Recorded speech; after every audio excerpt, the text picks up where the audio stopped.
चलिए अब करते हैं अपना नेक्स्ट सवाल। Question number 7, 12/7।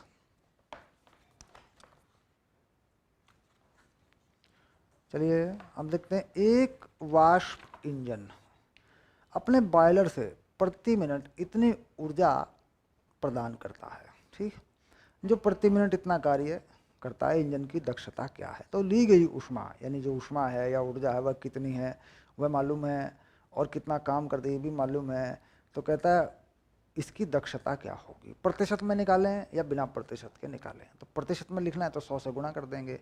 तो दक्षता क्या होती है जरा याद करें, दक्षता क्या होती है जरा बताएं। दक्षता होती है साहब कार्य, ठीक, बटे ली गई ऊष्मा, यानी कोई भी प्रक्रम कितनी ऊष्मा लेता है या अपने आप में से उत्पन्न करता है। ठीक, उच्चतम तापमान पर ऊष्मा। तो सिर्फ ऊष्मा लिख देंगे, क्या दिक्कत है? ये लो, ऐसा भी लिख देते हैं, जो कि सवाल बता ही रहा है कितनी ऊष्मा है। तो फिर लिख देते हैं कार्य, कितना कार्य है? कार्य है 5 4 10 की पावर 8, 5.4 10 की पावर 8। ऊष्मा 3 6 10 की पावर 9, 3 6 10 की पावर 9। ये उत्तर आता है 0.15।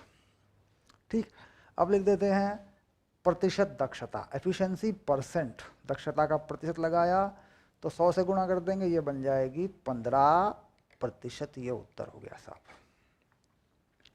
अब कहता है नुकसान क्या है। देखो ये भी तो कह रहा है अपशिष्ट ऊष्मा, अपशिष्ट ऊष्मा। तो नुकसान क्या है? अपशिष्ट ऊष्मा, भाई हानि भी तो है, अब सारा का सारा काम थोड़ी आया हमारे। अपशिष्ट ऊष्मा क्या कहते हैं? कितनी ऊष्मा दी? 3.6 10 की पावर 9। कार्य कितना हुआ? 5.4 10 की पावर 8। तो कितनी आ गई? 30। घटाओ इसमें से 36 माइनस 5.4, ऐसे बना लेंगे इसको, 10 की घात 8 बन जाएगी। देखो यहाँ से हटा दो, इसे 8 बना दो। देखो अब समझ में आ रही होगी बात। लो शॉर्टकट, 10 की पावर 8 कॉमन ले लो, ये लो। अब तो हो गया ठीक। अब क्या बच रहा है देखो, 6 और इधर 31 बच गया तुम्हारा है। तो 31.6 10 की घात 8 हो गया। थोड़ा और ठीक लिखो, 3.16 10 की घात ये 9 हो गया। ये तुम्हारा उत्तर आ गया जूल में। ठीक ठीक। अब बात आती है कि साहब मैं इस उत्तर को सार्थक अंकों के पदों में लिखूंगा। तो सार्थक अंकों के पदों में लिखोगे तो ये 3.1 ही लिख दो तुम, 3.1 लिख दो, पहले 2 सार्थक अंक लिख दो जितने वहाँ दे रखे हो उतने लिख दो। खैर वो कोई बड़ी बात नहीं है, वो तो ठीक है, कर सकते हैं सार्थक अंकों के पदों में। भाई 2 सार्थक अंक इस्तेमाल किए जा रहे हैं, तो 2 लिख दो पहले, कोई बड़ी चीज़ नहीं है। ठीक, चलिए ये था 7 नंबर।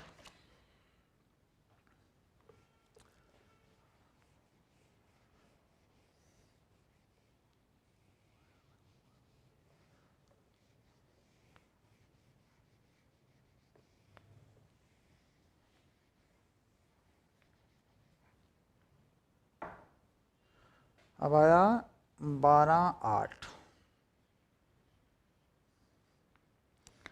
एक हीटर किसी निकाय को 100 वाट की दर से ऊष्मा देता है और 75 जूल प्रति सेकंड की दर से कार्य करता है। तो आंतरिक ऊर्जा में वृद्धि की दर क्या होगी? अब देखो यहाँ पर हम जानते हैं पहला नियम है, कह रहा साहब ये है डेल्टा क्यू और ये है डेल्टा यू, और साहब ये है कार्य। अब दर की बात कर रहे हैं, प्रति सेकंड की बात कर रहे हैं, तो कोई फर्क नहीं पड़ता साहब, एक समय से कोई से भाग कर देंगे थोड़ा सा तो ये दर भी बन जाएगी। बात तो एक ही, 1 सेकंड पे लगा देंगे इसको, दर बन जाएगी। अब ऊष्मा कितने दर से देता है? 100 वाट, जूल पर सेकंड हो गया। देखो जूल, ये जूल में, ये सेकंड में है ना।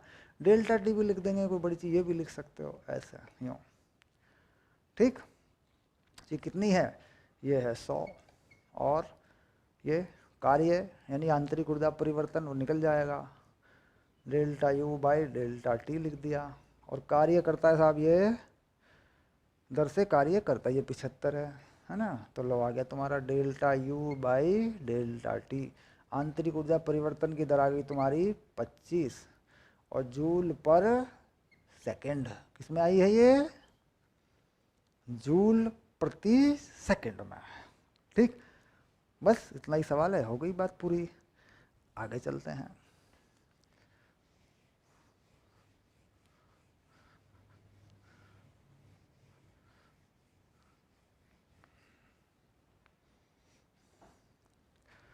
बारह नौ। किसी उष्मागतिक निकाय को मूल अवस्था से मध्यवर्ती अवस्था क्षेत्र इतने दर्शाए गए रेखीय प्रक्रम द्वारा ले जाया गया है। एक समदागीय प्रक्रम द्वारा ई से अप ले जाया गया है और डी तक, वहां से ई से अप तक कुल के कार्य की। तो चक्रीय प्रक्रम है, अगर देखा जाए इसको तो चक्रीय प्रक्रम है। चक्रीय प्रक्रम देखो, मैं बना के दिखा देता हूँ इसको एक बार चित्र में भी, और ये तो किताब में आप देखते ही हैं। आयतन दो बनाए हैं इन्होंने, एक है 2 और एक है 4, और ये आयतन है घन मीटर में, यानी मात्रकों को बदलने की आवश्यकता नहीं है। घन मीटर में, मतलब मीटर स्क्वायर लिख दिया ना मैंने, हाँ घन मीटर में ही है। घन मीटर यानी क्यूबिक मीटर में ही है। इसी प्रकार इधर दाब भी हैं 300 600, वो भी न्यूटन प्रति मीटर स्क्वायर में ही है। ये 300 का दाब है, ये 300 वाला है, ठीक, और ये इसके ऊपर डबल कर दें तो ये 600 वाला है, ठीक। और इसमें दाब है न्यूटन पर मीटर स्क्वायर में। पास्कल बता देते हैं, पास्कल, पास्कल भी कह देते हैं, पी ए लिख देते हैं। तो प्रक्रम कुछ इस तरीके से है यहाँ पर। ये देखिए, ये प्रक्रम है इस तरीके से, ऐसे, ठीक। अब ये तय करते हैं कि साहब प्रक्रम जो है दक्षिणावर्त है कि वामावर्त है। कार्य लिखेंगे तो फिर धनात्मक ऋणात्मक लिखना पड़ेगा। पहली दुनिया में चले जाते हैं अपनी पिछली क्लास में, तो देख लेंगे जाके उससे पिछली क्लास में, है ना। तो ये बेसिकली ये चीज़ है, देखो इस तरह का प्रक्रम है। तो प्रक्रम क्या है? वामावर्त है, ऐसी दिशा है, देखो प्रक्रम की यूं। तो निकाय का कार्य है प्रक्रम का, जो भी क्षेत्रफल है इसके अंदर वो है। अब क्षेत्रफल इसके अंदर क्या है, अगर मैं बताऊं कितना क्षेत्रफल है। क्षेत्रफल ये पूरा है, देखो ये पूरा क्षेत्रफल है, देखो ये पूरा। एक त्रिभुज तो है यार, क्यों इतनी परेशानी सर जी, कहाँ से ढूंढा है सर जी? ये त्रिभुज है, देखो दिख गया, समकोण त्रिभुज है, बस, ठीक हो गया। और ये नाम ABCD नाम लिख दो, FDE लिखे हुए हैं तो FDE लिख दो। ये बिंदु क्या, F, ये D, ये E, ठीक। तो गैस द्वारा किया गया कार्य त्रिभुज FDE का क्षेत्रफल है, ठीक। तो क्या लिख दें? गैस द्वारा किया गया कार्य, है ना, क्या हो गया? त्रिभुज FDE या DEF लिख दो, DEF का क्षेत्रफल। तो कार्य हो गया, फिर लो 1/2। कितना आधार है? देखो ये 2 से 4, तो ये तो हो गया 2, ये आधार हो गया त्रिभुज का, देखो।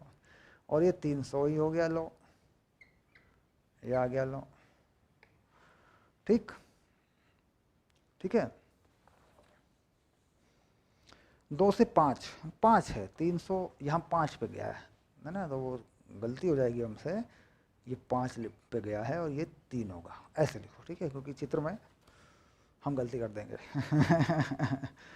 अच्छा, ये कितनी हो गई ऊंचाई त्रिभुज की? 300, जो कि दाब के पदों में है, और ये आधार कितना हो गया? 3, जो कि आयतन के पदों में है। तो 303 ये हो गया, देखो कितना हो गया? 450 जूल उत्तर,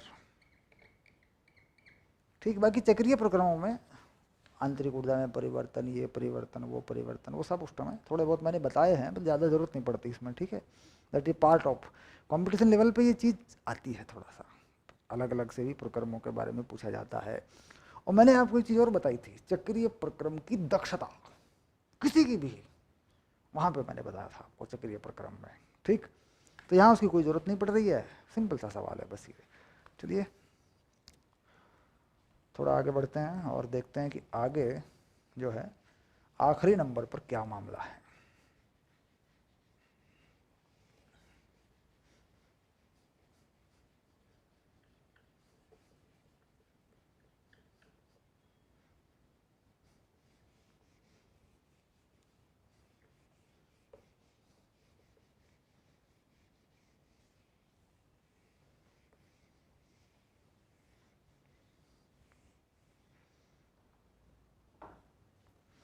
बस एक आखिरी सवाल है। खाद्य पदार्थ को एक प्रशीतक के अंदर रखा गया जिसमें उसे 9 डिग्री सेल्सियस पर बनाए रखा, कमरे का ताप 36 है, निष्पादन गुणांक। ठीक, ये 12-10 है, ये भी तुमने पढ़ रखा है अच्छे से। प्रशीतक का निष्पादन गुणांक, प्रशीतक का निष्पादन गुणांक।